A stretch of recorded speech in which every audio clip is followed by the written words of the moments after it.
Tuhan Yesus berkata, ketika aku lapar, kamu memberi aku makan. Ketika aku haus, kamu memberi aku minum. Ketika aku telanjang, kau memberikan aku pakaian. Ketika aku seorang asing, kau memberikan aku tumpangan. Nah, pengadilan terakhir bagi setiap kita dalam kasih karunia ini adalah pengadilan soal kasih. Tuhan Yesus berkata, Matius 7 ayat 21 sampai 23. Dikatakan bahwa tidak semua orang yang berseru kepadaku Tuhan, Tuhan akan masuk dalam kerajaan sorga, melainkan mereka yang melakukan kehendak Bapakku. Kehendak Bapa itu apa? Allah adalah kasih. Jadi walaupun saya nih melayani, keliling, ya mau keliling dunia, saya percaya Yesus sekalipun kalau saya tanpa kasih, saya dikatakan tidak akan masuk dalam kerajaan surga.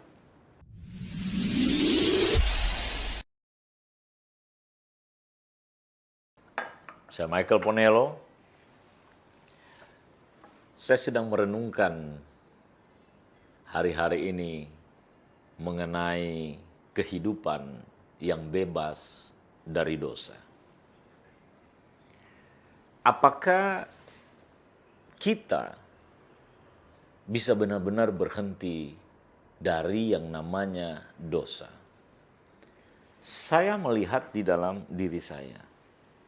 Saya mengalami perjumpaan pribadi dengan Tuhan beberapa waktu yang lampau. Saya mengalami Tuhan memberikan hidup saya melayani Tuhan sampai hari ini. Saya menguji diri saya sendiri. Apakah saya bisa benar-benar berhenti melakukan dosa atau tidak ada dosa sama sekali? Saya mau berkata kepada setiap saudara-saudaraku, saya jujur, untuk perkara dosa, mungkin hidup ini berproses, tidak seutuhnya benar-benar saya hidup untuk tidak melakukan dosa. Namun ada satu ayat firman Tuhan dalam Roma 6 ayat 14 itu berkata begini. Sebab kamu tidak akan dikuasai lagi oleh dosa, karena kamu tidak berada di bawah hukum Taurat, tetapi di bawah kasih karunia. Dosa tidak lagi bisa menguasai kita. Karena kita ada di bawah hukum kasih karunia, bukan di bawah hukum Taurat. Kalau kita ada di bawah hukum Taurat, kita akan selalu melihat diri kita dalam cermin hukum Taurat dan kita akan selalu berdosa.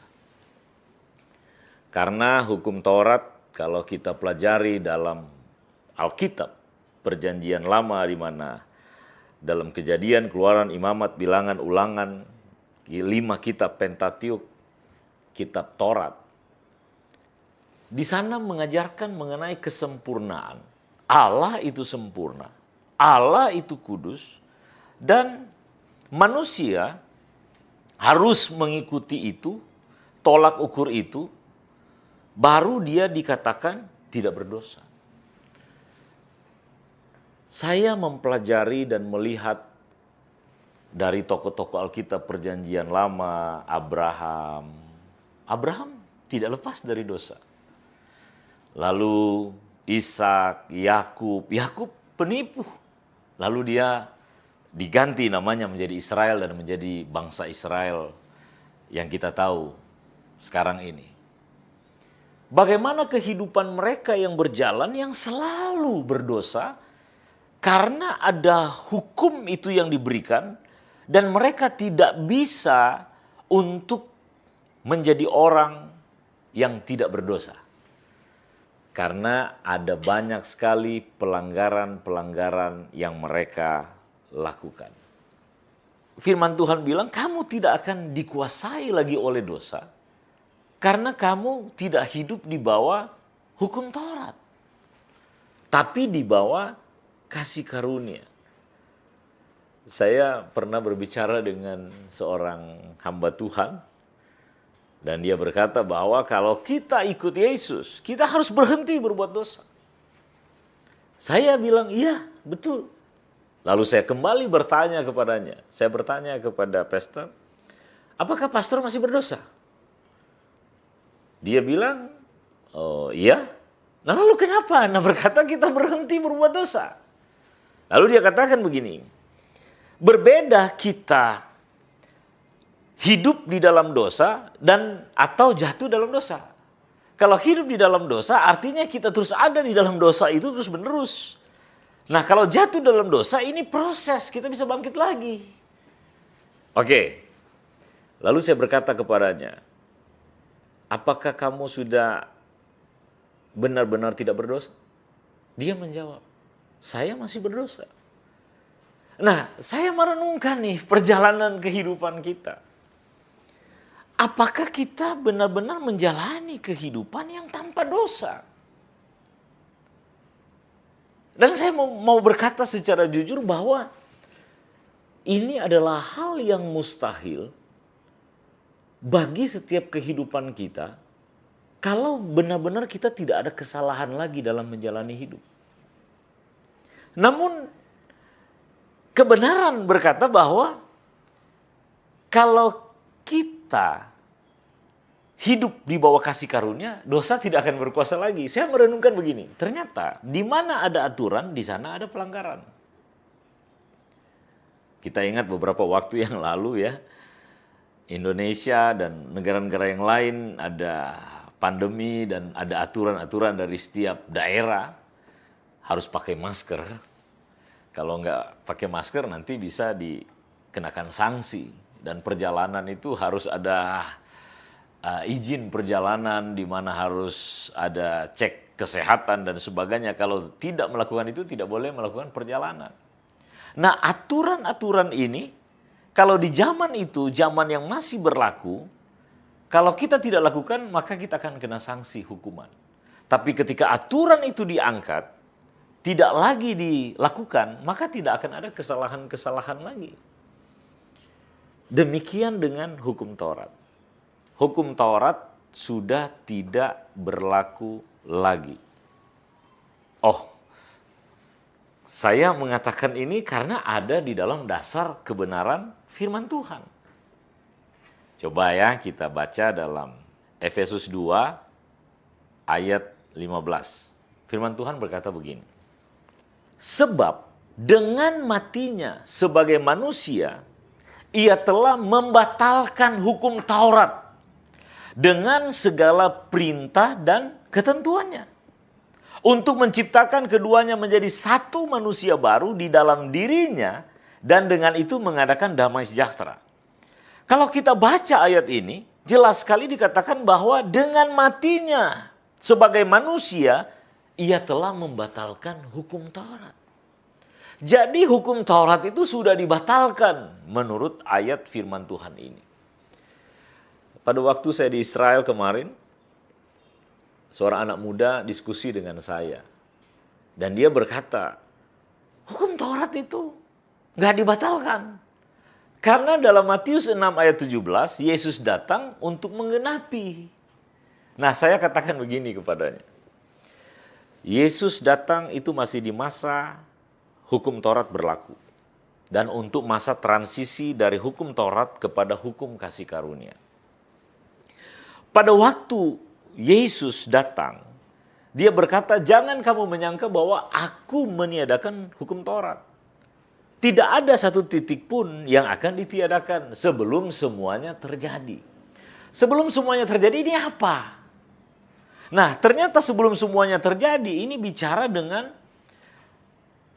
Yesus harus mati untuk membatalkan hukum Taurat ini. Dia harus mati di atas kayu salib. Lalu anak muda ini berkata kepada saya, lalu kalau hukum Taurat dibatalkan, berarti kita bebas-bebas saja dong. Melakukan dosa ini, dosa itu. Jadi kita bisa berdosa. Kita bisa melakukan semaunya kita. Dan ini keliru, Pak. Dia bilang sama saya. Saya bilang begini. Hukum Taurat dibatalkan. Namun ingat, Yesus memberikan perintah baru. Jadi ada perintah baru. Apa itu perintah baru? Yohanes pasal 13 ayat 34. Dikatakan begini. Aku memberikan perintah baru kepadamu.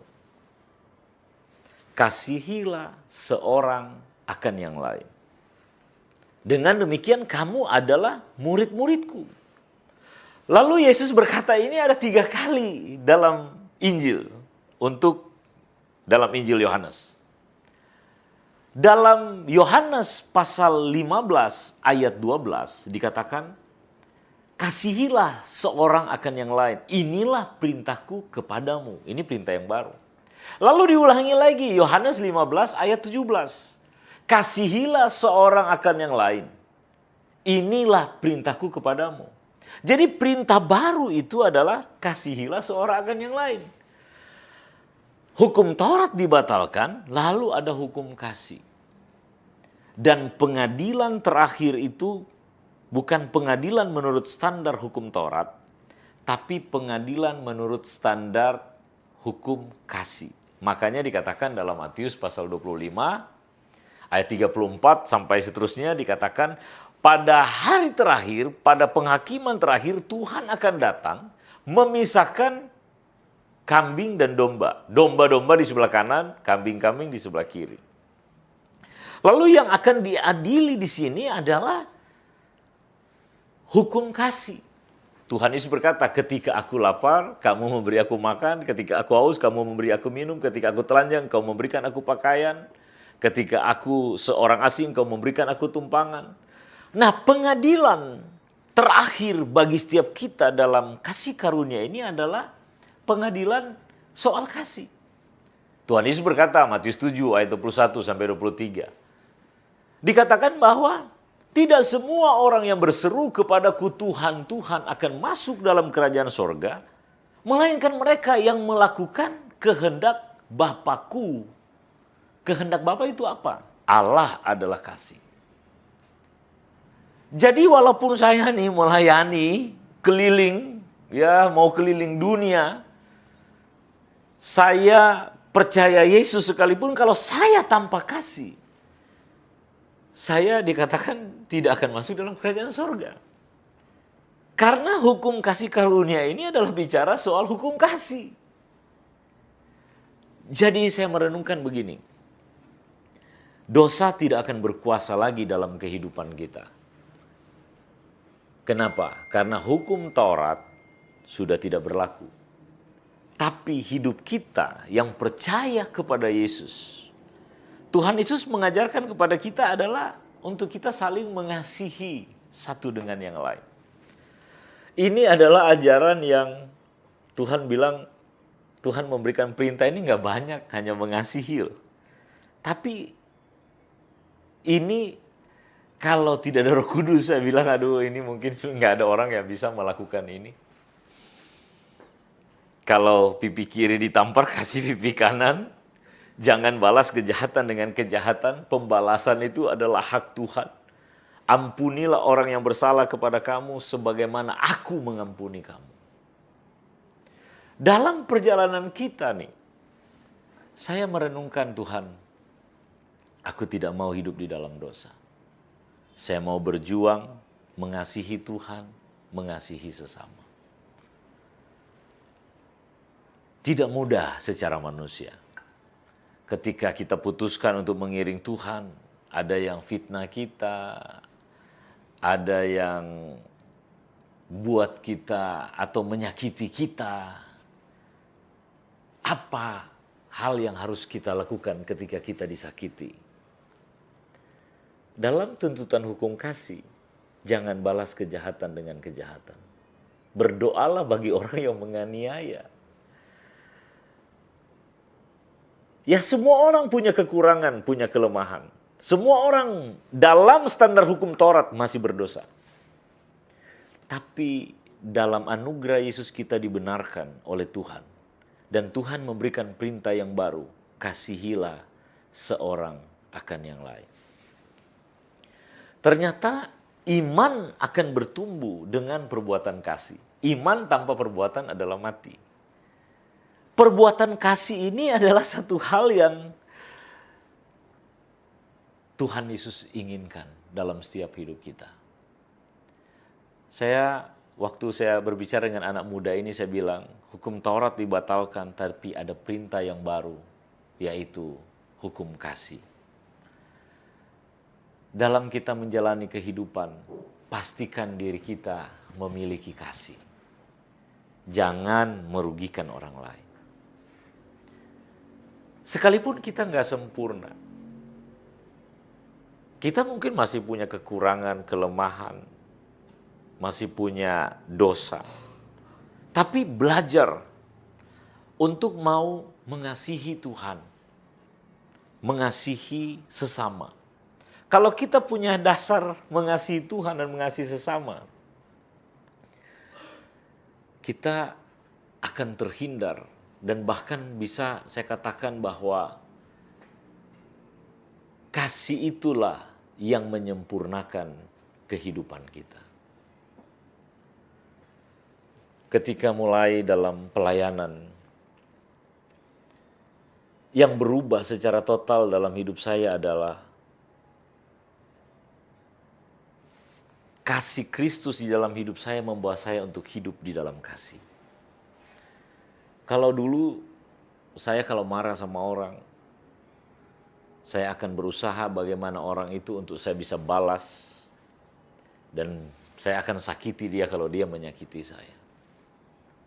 Tapi ketika saya percaya Yesus, Roh Kudus ada di dalam saya. Untuk mau benci orang itu, mungkin saya bisa benci orang dalam waktu yang singkat sekali, saudara. Tapi saya nggak bisa untuk dendam sama orang lagi. Sekalipun perbuatannya menyakitkan. Tuhan mengajarkan kita soal kasih ini. Saya menampung orang-orang di rumah, di tempat saya tinggal. Mereka tinggal, ada yang mantan PSK, narkoba, preman. Melayani anak-anak dunia malam, lalu anak-anak di jalanan. Saya merenungkan, Tuhan, aku mau melakukan ini di dalam kasih. Walau kadangkala kasih itu bisa menjadi dingin. Kasih itu bisa, karena kita berproses. Saya selalu bilang, Tuhan, biar dalam perjalanan hidup saya tetap mau memiliki kasih. Karena ternyata kasih ini yang paling utama dalam setiap kehidupan kita. Hidup kita itu memiliki iman, pengharapan, dan kasih. Yang paling besar diantaranya adalah kasih. Saudara-saudaraku, saya mengajak saudara untuk boleh hidup di dalam kasih. Tuhan mengasihi saudara apa adanya. Tuhan gak pernah tinggalkan saudara. Dalam perjalanan hidup saudara, Tuhan selalu ada. Tuhan selalu melihat saudara dan Dia mengasihi saudara. Bahkan dosa-dosamu Tuhan sudah ampuni. Dia sudah mati di atas kayu salib. Dosa persinahanmu, dosa kemunafikanmu, dosa kebohonganmu, apapun dosa itu, Tuhan sudah mati bagi dosamu. Dan Tuhan sudah mengasihi engkau. Engkau sudah dilayakan. Datang sama Tuhan yuk. Dan alami kasih-Nya yang besar. Dan kamu akan hidup di dalam kasih. Ternyata perubahan itu ketika kita percaya Yesus, kita akan hidup di dalam kasih. Kalau engkau pun disakiti, mungkin engkau difitnah, dilecehkan, dipermalukan, dihina. Belajarlah untuk bisa mengasihi. Karena mengasihi adalah perintah Tuhan yang paling utama. Dan dengan mengasihi, kita adalah anak-anak Tuhan. Ampuni orang yang bersalah dan terus dekat dengan Tuhan. Kita hidup di dalam kasih karunia. Biarlah kasih karunia Tuhan menyertai kehidupan saudara. Saya Michael Ponelo, Tuhan berkati saudara.